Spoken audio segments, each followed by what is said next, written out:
Okay, so hi everyone. Thanks for coming along to our first quarter 2020 recap and market update, Madness in the Masses. The purpose of doing this is to both inform you and get you up to speed with what's been going on in markets and potentially where markets are headed moving forward. There'll be some insight into the economic reality going on out there and also analysis of the markets in general. Generally our webinars run for about 45 minutes. So sit back and enjoy, be enlightened, and hopefully this will be beneficial for you moving forward. So right off the bat, these are some of the recent headlines that have been, occurring in all the big financial news outlets and such just over the last few weeks. And actually, a majority of these have hit just this week. But as you can see, you've got the SEC investigating SoftBank. You remember in the last update that we did, we talked about the gamma squeezes that were going on. So they are now being investigated for all this. In China, Hurong is a massive distressed debt company that actually bought up and held all the bad debt from the last crisis and all the problems that have gone on since then, and now they themselves are in trouble. You've got all the new COVID headlines that are hitting Japan, India. Just global cases have hit record highs. Statements like the SPAC phenomenon is going to end badly and leave many casualties. The whole SPAC industry has already had some big declines from their peak a few months ago. But you've got a couple of these other headlines in here.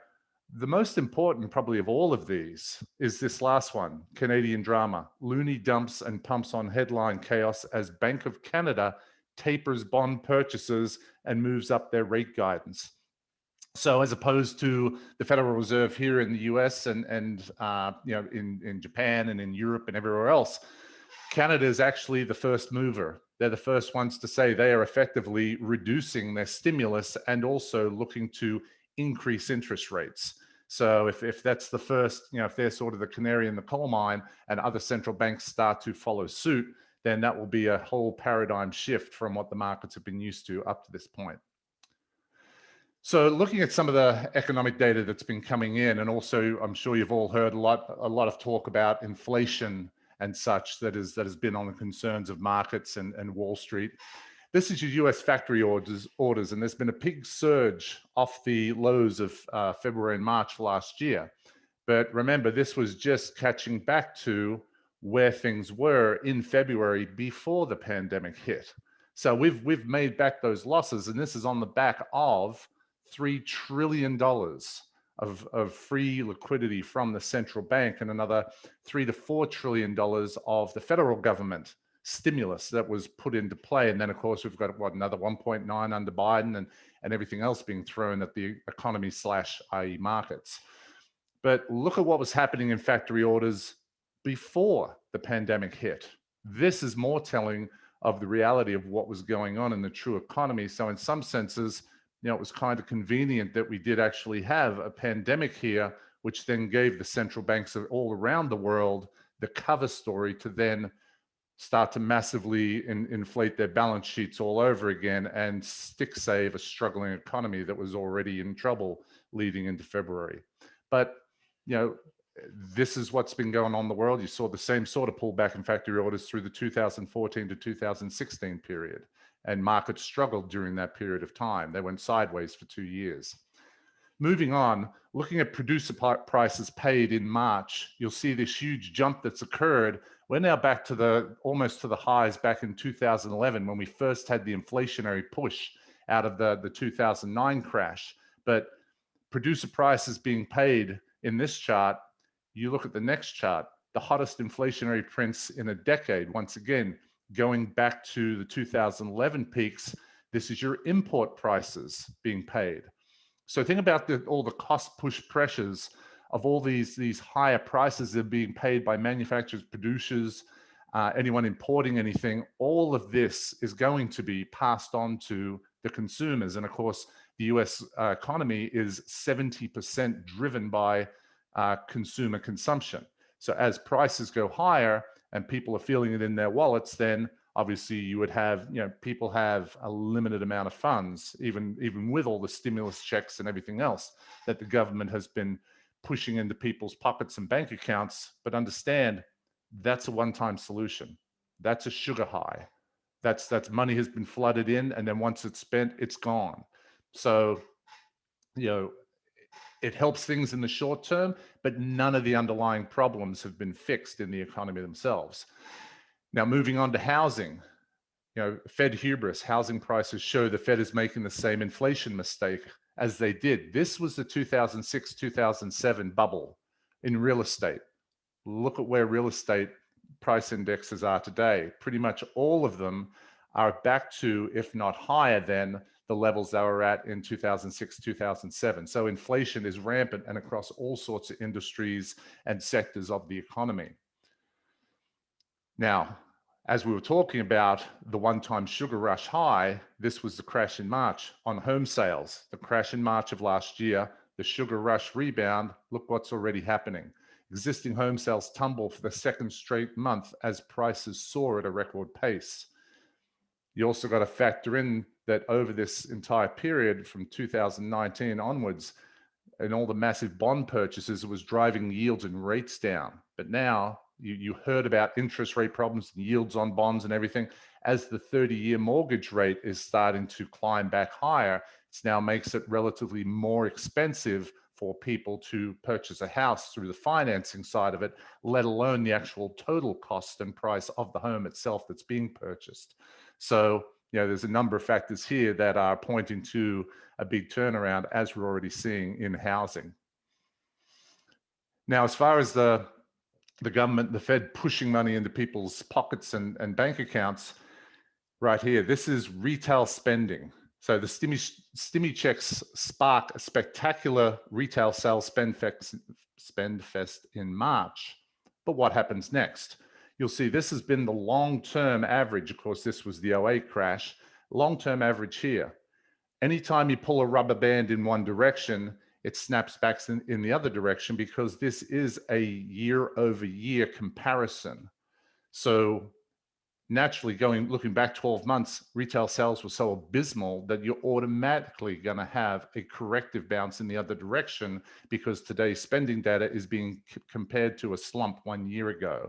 But this will also snap back. This is as good as it gets, and this will snap back down to long-term averages. So once again, a one-off shot on those extraordinary retail sales numbers that we just saw recently. Now, looking at this and speaking to what I've mentioned a couple of times, the government accounts for a whopping 27% of all personal income in the United States. Of course, people can say that the pandemic forced action out of the government and the Federal Reserve, and rightfully so. They had to do something to shore things up. But look at the long-term trend of this. Now, this, forget about population growth. This is already accounting for all of that. This is purely a percentage of all income made up by transfer payments. So a growing population is already being accounted for in these numbers. And then you see the spike here on the first round of stimulus payments, and then a second spike right here of all the stimmy checks that just got sent out for the second time round. But this is a reality of what's going on out there, and this is going to show up in the employment numbers here just a sec. With people getting so much free money from the government, how does that affect other parts of the economy? So with a lot of this money that's been going into people's pockets, and we already talked about the retail sales number blowing out, but that was due to a year-over-year, a 1-month look-back comparison. Over the last 12 months, US consumers have paid down a record $126 billion in credit card debt. Once again, a staggering amount for an economy that runs on credit, i.e. consumers consuming.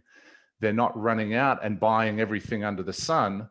This has been a wake-up call for everyone, and instead they've been using a lot of this money to pay down their existing debt.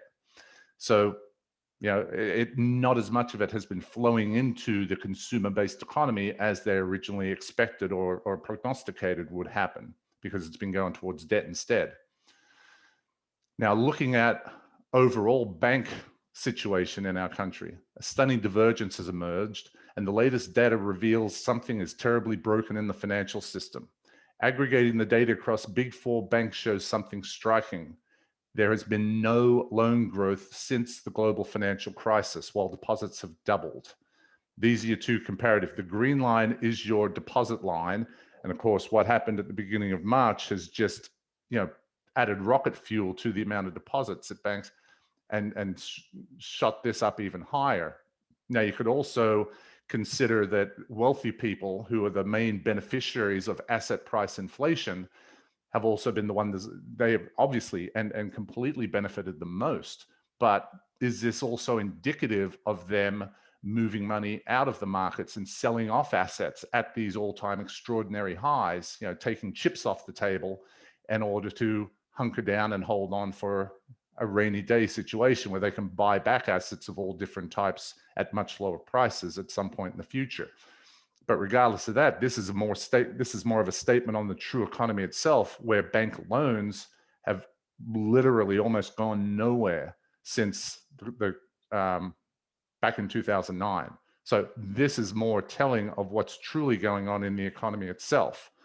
So, well, if the economy really hasn't been growing that much, how are asset prices running as high as they have? Which we'll get to in a second. But looking at the overall employment picture, so this was the spike back in early 2020. And as much as the official unemployment numbers say that everything's wonderful and it's down to 6.2 unemployment rate, Jeff Gundlach, he is the CEO and CIO of Double Line Capital Management. He is the bond king. He's the new guy that took over from Bill Gross, who used to be the clairvoyant. But he manages about $455 billion in assets with his firm, and he's a bond guru. But he is pointing out the fact that the true US unemployment rate is far greater than the official 6 million print, because as a result of more than 18 million people receiving various forms of unemployment benefits, that actually makes up more than 10% of the entire labor force. Now, this chart right here, I just changed it out this morning. It shows that we're actually in the 17 to 18 million mark. This report that Gundlach put out a couple of weeks ago, it was a little dated because these are weekly numbers that come out. But still, you look here, all these various forms of unemployment assistance tallies up to 17 million and something, a far different story from what the official prints of 6 million unemployed that the government always puts out. So continuing to talk about the employment situation, there are absolutely no job seekers. How trillions in stimulus have sparked a historic job market crisis. So thinking about all those extra unemployment benefits, bonuses on top of the regular unemployment wages and stimmy checks and everything else under the sun that the government has been transferring and encompassing 27% of all income for people.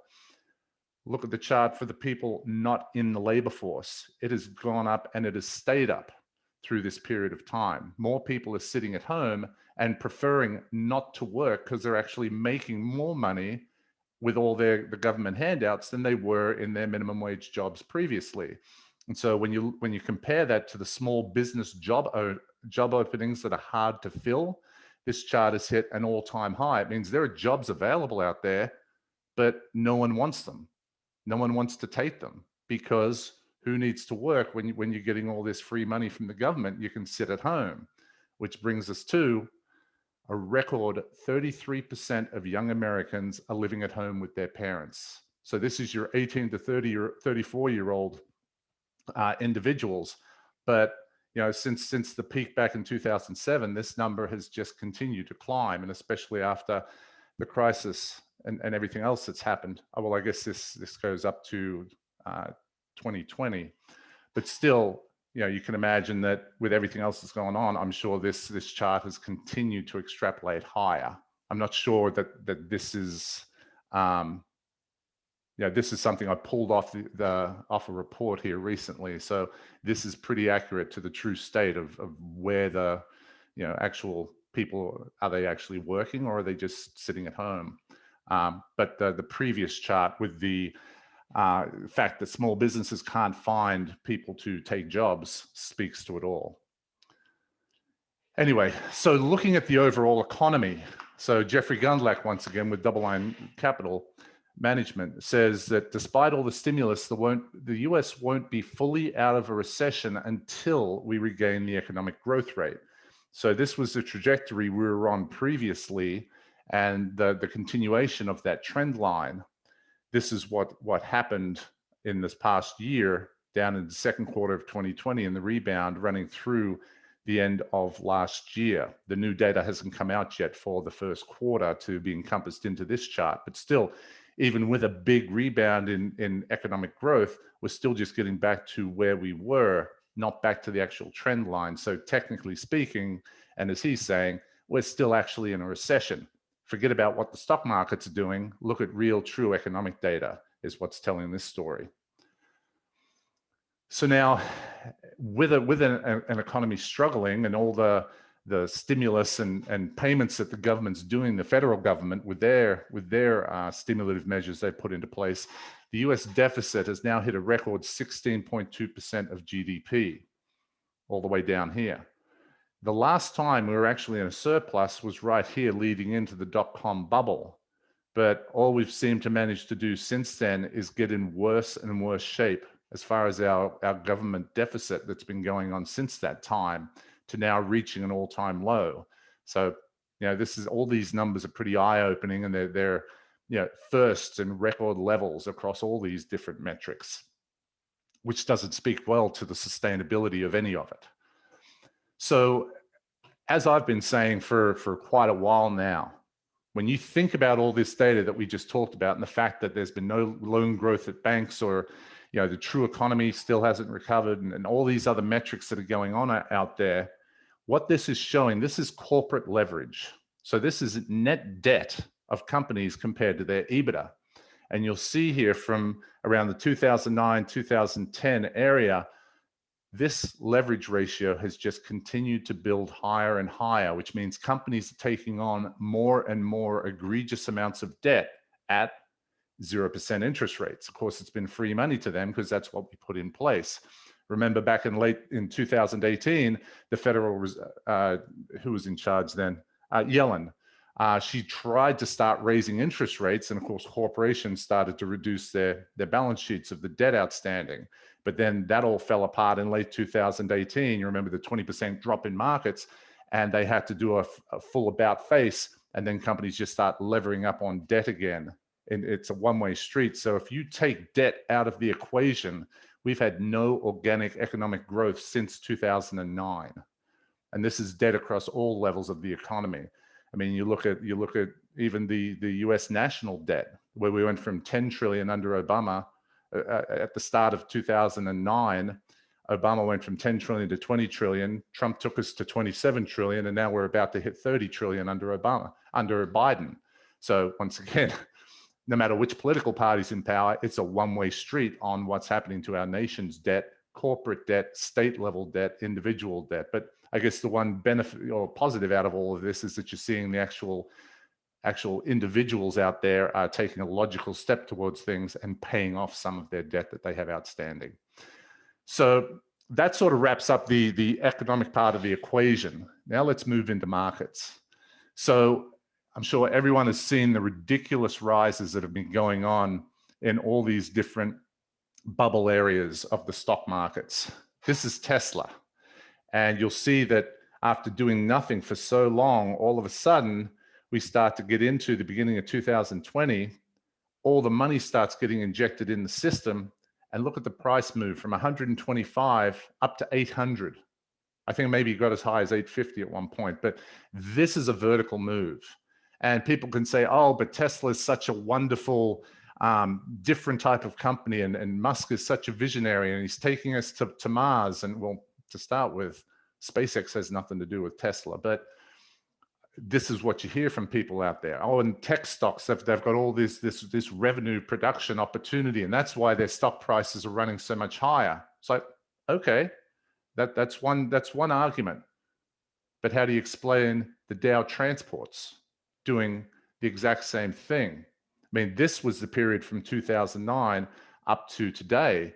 But you go back to the 90s, this is when bubble finance first began. And you'll see even in the Dow Transportation Index and sector, you had the 2000 bubble, the 2007 bubble, and things have just gone bonkers and gone completely vertical. And anytime anything goes parabolically vertical, it is completely unsustainable. And that's been proven out time and time again over history. Right here, this is from Sven Henrik, who's a guy I follow. So this is Deere. So as he says, this basic industrial stock here, a company that's been around since 1837, so not a small cap stock, not a hypertech stock, nothing of the sort, but rather an industrial company that manufactures agricultural, construction, forest machinery, diesel engines, lawn care equipment. Deere. This stock and many others have simply never behaved like this before. It's simply outside of normal market behavior. And look at this vertical moonshot that Deere has done since those March lows, going from what, 120 up to 380. That's a 300% move in 1 year for an industrial agriculture company. That's what bubble finance does. So it's not just happening in that, it's also happening in stocks, in big industrial companies, industrial indexes, but also in commodities. So I took this was a tweet that Sven Henrik put out. And, you know, people talk about Bitcoin being in a bubble, and then you've heard about Dogecoin or Dogecoin, or however you pronounce that. But I had to laugh at this one because he said non-Bitcoiners say that Bitcoin is a speculative bubble. Bitcoin investors say that Dogecoin is a speculative bubble. Lumberjacks, they say, hold my beer and just hold my beer and look at this. So this is the lumber index from March of 2020, sitting at about 300, shot up to almost 1400. Once again, all these vertical moonshots in every single asset class out there. How anyone can, with a straight face, say that they believe that this is completely sustainable and normal is obviously a Wall Street salesman that benefits from markets going ever higher and can never see problems or issues. And when crashes do come around, they say, well, who could have seen that coming? But just bottom line is it's happening across every single asset class out there. So, which leads us into where I'm sure you've seen these gauges of extreme greed and extreme fear. This is one from RIA Pro. It says, on many levels, the current exuberance is nutty. Our fear greed allocation gauge, which measures investors' equity exposure, shows the same. With the index pushing 100, a historical rarity, such precedes market corrections. That's from Lance Roberts, who's one of the investment guys at RIA Pro. But you'll see as you hit some of these high points in investor confidence, they correlate and line up with peaks in markets 2007. But once again, we just get more and more extreme as time has gone along, which is why the corrective moves become more and more extreme in both directions as well. So to the extent of just how extreme things are in the markets itself. So what this is showing, this is the S&P 500 index. And this is the percentage of stocks within the S&P 500 index that are above their 200-day moving average. And currently they're sitting at 95.5% of S&P components are above their 200-day right now. And apparently right now is a lifetime buying opportunity to buy stocks at these all-time historic levels. There's no discipline in the market. Just throw money at a ticker and you'll make money. The new capitalism. Nobody loses. And what would be in any other time reckless behavior is nevertheless rewarded. And that's what we're seeing in markets today, where people just keep throwing money at the markets. And not just that, they're buying stocks at all-time highs, and then they're borrowing money against those stocks to buy even more stocks at all-time highs, which ultimately those sorts of reckless maneuvers and behaviors always end in tears. So looking at broader markers and comparisons of the equity market capitalization against GDP. So what this index right here, this is actually the Buffett indicator. This is something he has historically and famously used as an indicator of when to buy and sell stocks as They relate to the value of the stock in comparison to the actual underlying economy. But as you'll see, the US market cap is now twice that of US GDP. It only reached 1.5 times in the dot-com bubble. We are 2 times. The stock market is twice the size of the US economy. Apparently, that's value in today's Wall Street speak. But then if you move on and you look at the S&P price to sales, so the price of the stock market compared to the actual business that's going on that they're conducting. So it says, oh, and don't pay attention to this. For the first time ever, the S&P 500 is trading 3 times price to sales. This is also probably nothing to worry about, like Leslie Nielsen in the Naked Gun movies. Move along, everything's fine, nothing to see here. So when you take that price to sales comparative ratio and you overlay it with the actual S&P 500 index, you'll see why that price to sales metric is so important. This one was currently sitting at 2.95, but still it's in that 3% range. But you look like when you get to these extreme levels, you'll see here, this was in 2018, you had December 2018 drop. Then you had the February crash, and I was warning people about this because the stock market was so disconnected from the underlying economy. Everyone wants to say that the pandemic crashed the market, and I say no. The market was already disconnected and in a bubble formation from anything economically fundamental. The pandemic was simply the pin that came along and popped the bubble, and markets adjusted down to a, if you can call this, more relatively realistic situation. And then of course, all the money flooded in has just pushed it even higher. So buyer beware anytime you get to peaks in these sorts of ratios. And then of course you have the Shiller price to earnings ratio, which is 2 times its historical average, which is the highest ever except for the dot-com bubble. It's even higher than the 1929 bubble, which everyone's, I'm sure, has heard about the 1929 crash, and then the 1930s, where markets effectively went nowhere for a good 10 to 12 years. So bubbles are everywhere, and it is purely due to what central bankers have been doing. So this is a Goldman Sachs US Financial Conditions Index. So think of it as how much money is freely, how much stimulus and liquidity is freely flowing out there and chasing an ever decreasing number of opportunities to invest into, because everything, as you've seen, is getting pushed to all-time ridiculous highs. But it says, anytime this index, you'll take a look and you'll see that we got to the easiest levels in 2000, and then they turned around and you had the dot-com crash. And then you got into the 2007 peak and they turned around and you had the crash in the great financial crisis in 2008. Here from 2014 to 2016, markets were flat because the central banks were still trying to be supportive, but conditions themselves were tightening. Then you went into the December 2018, 20% plunge into Christmas. This was March of 20, and here we are again back at never before seen. This is the loosest conditions or easiest conditions ever in the history of the markets, which is why you're seeing all these ridiculous bubbles. But as this turns, and it already seems like it's starting to top out here, as this turns and goes in the other direction and conditions become tighter, think of central banks like the Bank of Canada, that's already reducing back on stimulus and increasing interest rates, which is in effect, that's why the Fed doesn't want to increase interest rates, because it tightens financial conditions and bops the bubble.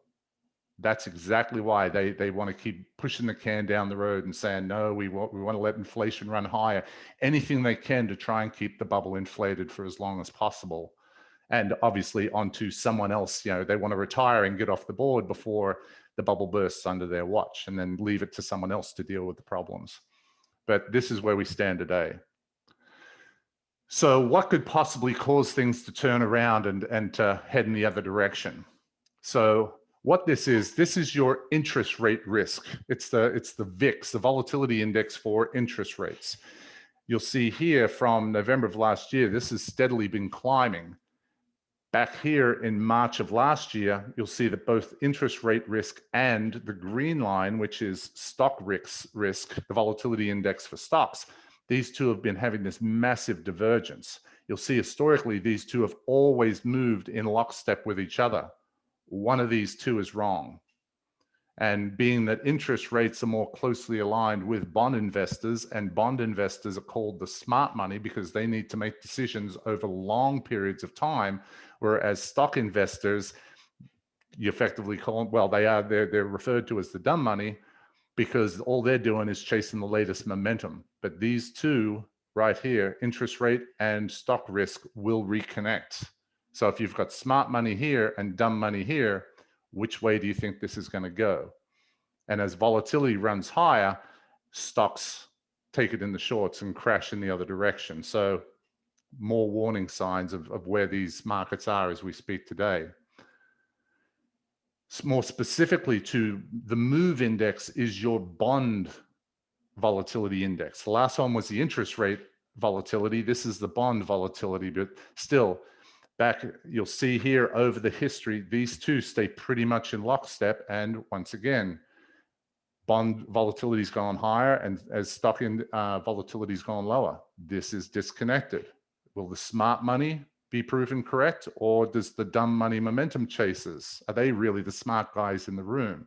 Historically, they've never been the smart guys in the room over the long term, because reality always wins out in the end. So taking a look, stepping back a second to the interest rate volatility index, this is a log chart that I have on my system. You'll see this was March of last year. We're already at the same levels as we were in March, but look what's happening to this trend line. This is opening up to the upside, which indicates, and the relative strength index is also turning up as well, which indicates that there is more upside room and pressure for interest rate volatility to continue to spike higher. So compared to your equity or stock volatility sitting down here, we're starting to see inflections higher on these now as well. So at what point does equity volatility catch up to interest rate volatility and bond volatility? It will happen. It always has happened in the past. It's just a question of when. So we'll see how that all plays out. But Sven Henrik, who is a chartist and technician, him and his wife was actually the one in late 2019, as I detailed in my other market updates, that she was looking for a blowout of volatility to hit 80 in the first quarter of 2020. And everyone called it crazy. Said, that's ludicrous, couldn't possibly happen. And yet, that's exactly where it went, to 80. So now, of late, over the first part of this year, they've been calling for the potential for volatility to explode higher and go up as high as 130. So if volatility was to explode higher, then conversely, stock markets would crash much more than what they did back in March as well. But as he's saying, you get these compression patterns in the volatility index that then squeezes out these bigger moves higher. And as he says, it looks like there's something big going to happen in the next 12 months. Of course, you don't have to get to the end of the pattern for it to break out. Just the fact that you are getting this squeeze going on, it could be starting to break out today as we speak. It could roll over and bounce a little and then break out. But this guy, he has been spot on so many times with his technical analysis and charting of what's going on in the market. So we'll see what happens. But to give you a look at things from the insiders, so the big boys, insiders are sending a pretty clear signal about the stock market and the economy.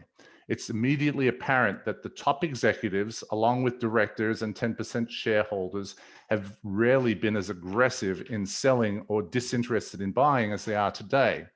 So what this is your buy to sell ratio of insiders of companies themselves. And who better to know, once again, what's going on with the economy and the forward potential of their underlying businesses than the directors and executives themselves. So when they're selling, isn't that a good indication that if they know something's coming, they know their company structure is not built on solid grounds, they're trying to clear out. So the dotted line is your 3-month average, and the solid line is your 12-month average. But look, back in February of last year, they spiked higher and sold out right as markets collapsed. It's not always a perfect indicator, but you do see that, this was January 2018. That was the December plunge in 2018 as well. But if these guys in the businesses are selling out at these sort of record levels, and this is not a long-term chart, so I'm not saying I should pull that back and say I do not know that these are record levels, but given where markets are today, just from a logical perspective and looking at what the insiders are doing with their own stocks of their own companies, they're selling, cashing out, and taking chips off the table. So just more anecdotal evidence of what's going on behind the scenes and below the surface. So, everything that's been pushing markets higher has been central bankers over the long term. And when you look at the total aggregate of all global central bankers and all their bond buying and asset purchases and balance sheet expansions compared to Wall Street stock and bonds return in the green line, you'll see that this has been running tick for tick. However, anytime you see that these stimulative measures slow down, you have corrective moves or flattening outs in markets. Of course, right here in January of 2018, it started pulling out. So you had the January pullback, you had the December crash, and then if you look here, central banks were actually starting to reduce liquidity leading into the February and March crash.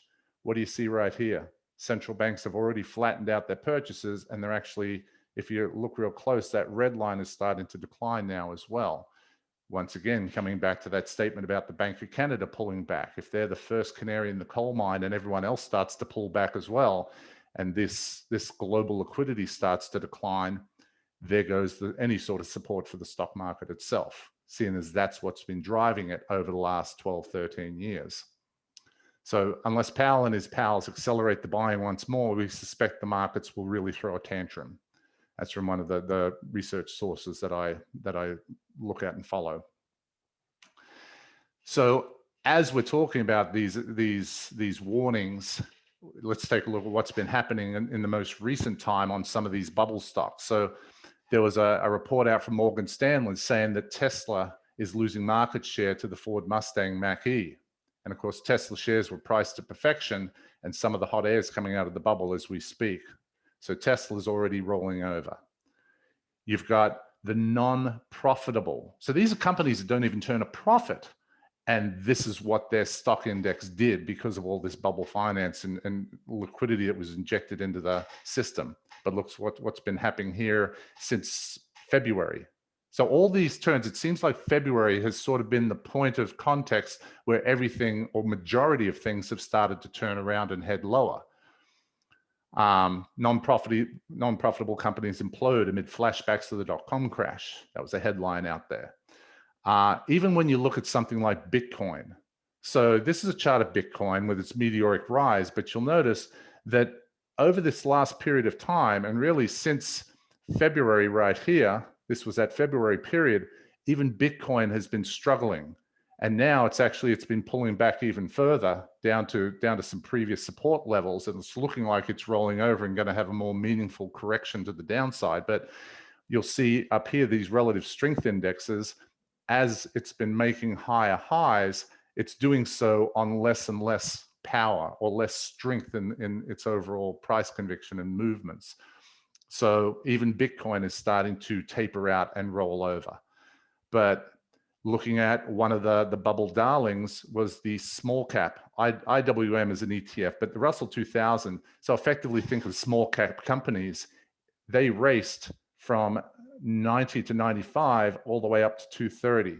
But you'll see once again, it's been hitting these highs on negative divergence, and things are already flattening out and rolling over as we speak.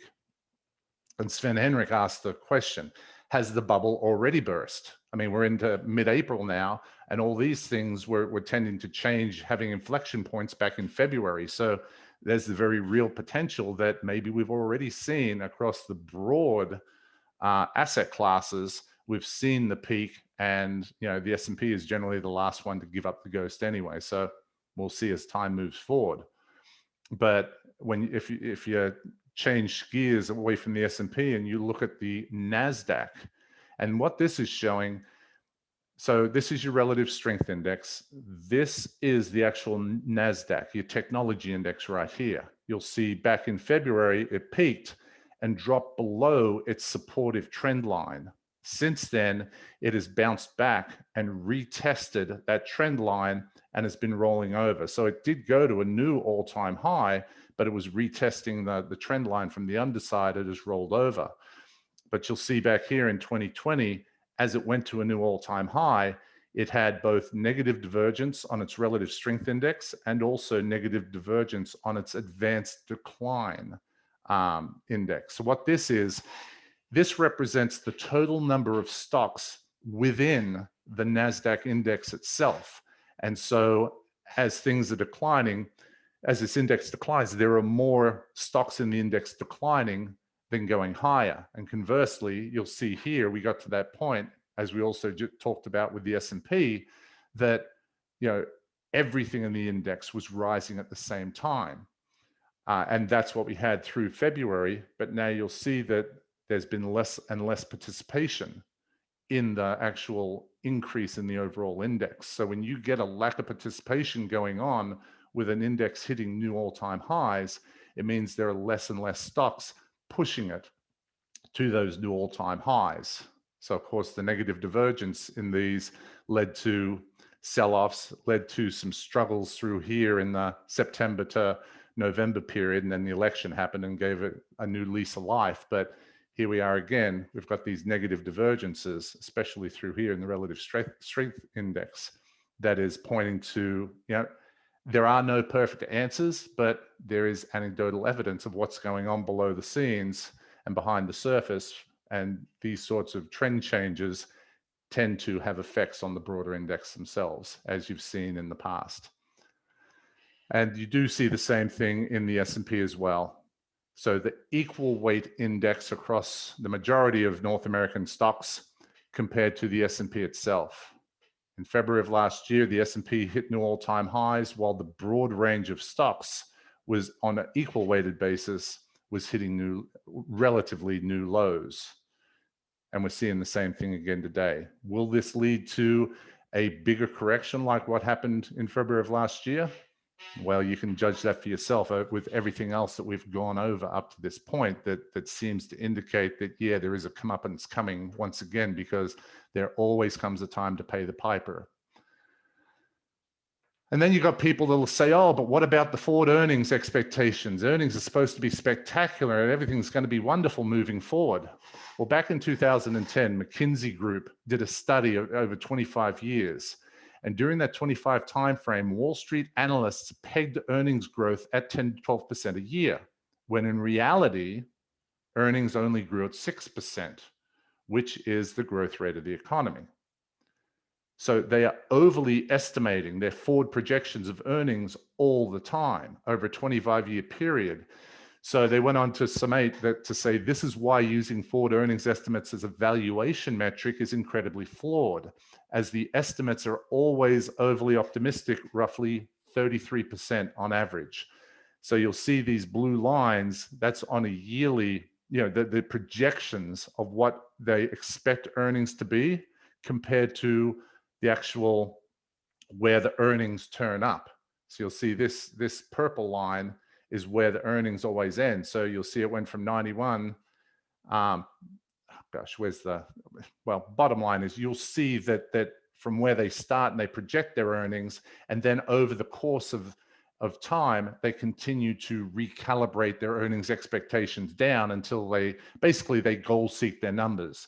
They give you all the reasons in the world to buy the stocks, and then they bring their numbers down to meet reality by the time the actual earnings come in.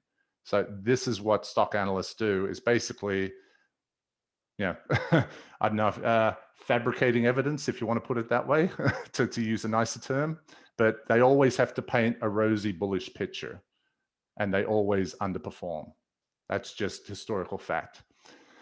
So you all, I'm sure you remember the movie The Big Short. If you haven't seen it, you should. It was an expose on everything that happened in the 2008 crash. And in that movie, Dr. Michael Berry was one of the one of the few people out there that was warning of what was coming, and he was spot on, 110% correct.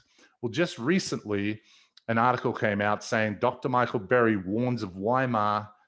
Weimar was in Germany back, I think, in the 30s, where they had hyperinflation that occurred, and there were people that were wheeling wheelbarrows of cash down the road from their jobs to try and spend it to buy a loaf of bread before it lost all its value. But he's warning that this is coming to the US. And back on February 20th, he put out a tweet to such effect, talking about the modern monetary theory tinged policies, the brisk debt to GDP increases, debt once again, that's been increasing. Some of the other recoveries that are going on, and trillions of stimulus that are happening at the same time with employee and supply chain costs are increasing and skyrocketing. So he went on with a follow-up tweet, and he said, "People say I didn't warn last time. I did, but no one listened. So I warned this time, and still no one listens. But I will have proof that I warned." That's what Dr. Berry put out. Now, not long after that, he put out a tweet. He said, "Tweeting and getting in the news lately apparently has caused the SEC to pay us a visit." Lovely. So this is Dr. Michael Berry, a man with a proven track record and knows his stuff, and warned people the last bubble was about to burst, and it did. He's now doing the same thing now in 2021, and it causes the SEC to come in and investigate him. Why would the SEC want to, one of my sources said in the tweet above, the investor claimed his tweets directly led to the visit. Assuming his claims are accurate, why would the SEC want to silence him? So you remember in the movie The Big Short, the SEC was complicit in giving AAA ratings to mortgage-backed securities that were sold to people that then went belly up and busted, and everyone lost money on. So you can say that SEC is supposed to be a regulatory agency, but evidence would show that they seem to want to do everything they can as well to avoid anyone from knowing what's really going on behind the scenes. They're trying to silence Dr. Michael Berry, and not, at least that he won't be the cause of a bubble popping. But all he's trying to do is share the truth. And since this occurred, he went back and deleted all of his previous posts because of this SEC visit that came along. I'll let facts speak for themselves, and you can make of that what you will. But maybe this is why, when stocks are extremely expensive, regardless of whether you agree with our earnings model or not, drawdown risk is higher today than at almost any other time. So this is Goldman Sachs' table, uses multiple valuation metrics and comes to the same conclusion. When you have all these different valuation metrics, and once again, remember, this is Goldman Sachs that puts this out. So your aggregate index percentiles are in the hundreds and 90s for a total of 94%, where your median stock historical percentile across all metrics is at 100%. So, the core valuation metrics are all screaming the same thing as well. Now, this is where it gets interesting. So sure, Sven Henrik, I mean, he's on MSNBC and CNN and the money channels and everything else, but when you talk about Jeff Gundlach, who manages 455 billion in assets under management, he, under his recent market update that he did, he said that he's warning that the NASDAQ may see a decline like in 2000 to 2003, and makes the shocking prediction that the VIX will go over 100 during the next downturn. What would cause such a crash? Perhaps inflation. Gundlach notes that he expects inflation to be over 3% for a few months this summer on the back of the base effects of stimulus. So now you've got Sven Henrik saying that VIX will go to 130, which is magnitudes higher than the 80 that we saw last year. And now Jeff Gundlach as well. I mean, this guy Jeff Gundlach, he's a bond investor. He's got nothing to gain from the market crashing. He already has 450 billion in assets. Any additional assets that might come to him due to a market crash is negligible to his business model. He's just putting out his honest truth of what he sees happening. So what could possibly cause such an abrupt move in the markets and in the VIX? Margin.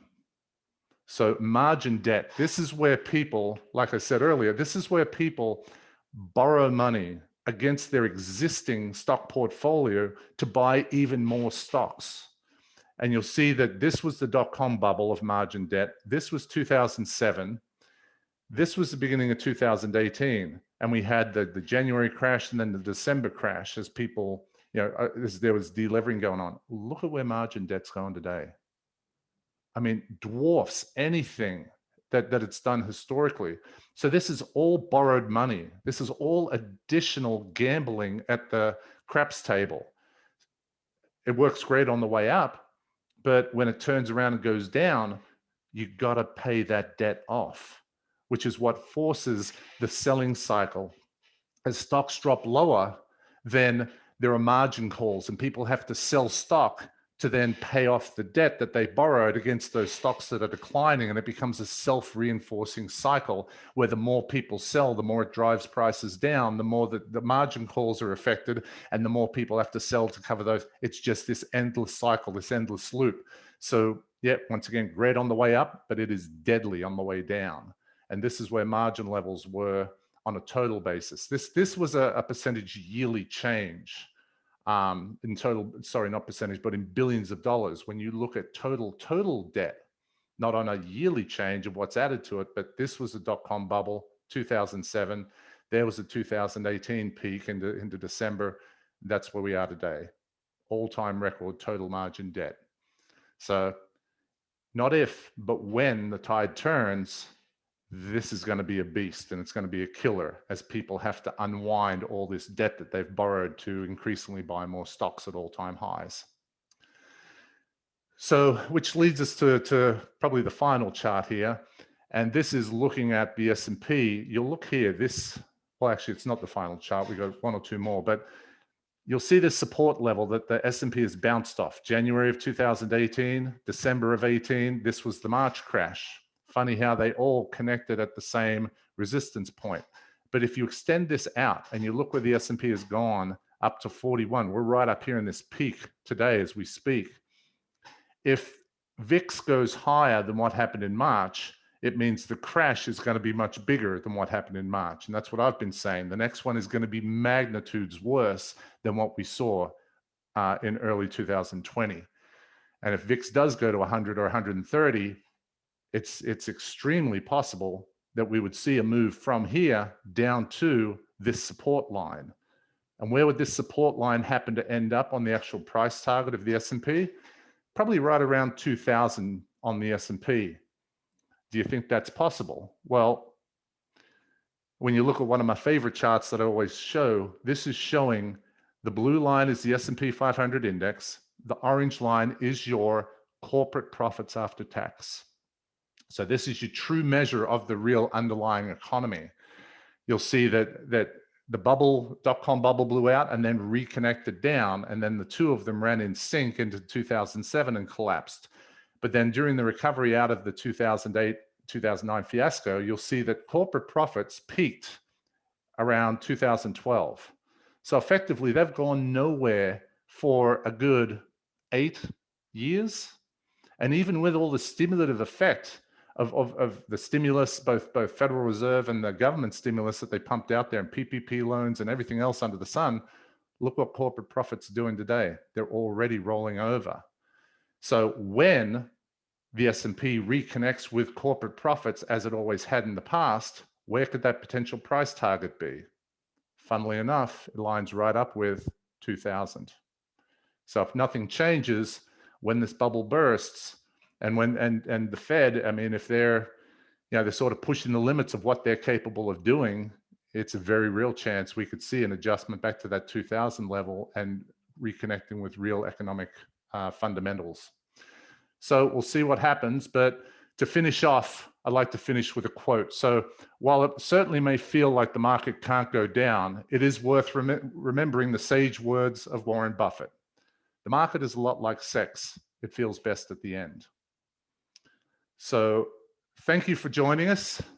All of our contact information is here. You can feel free to, if you want to have further discussions or you have questions on anything or want to examine or look at anything together, feel free to give me a phone call, my cell number there, or you can shoot me an email, and we can set up a time to jump on a call or a Zoom meeting and discuss anything you would like.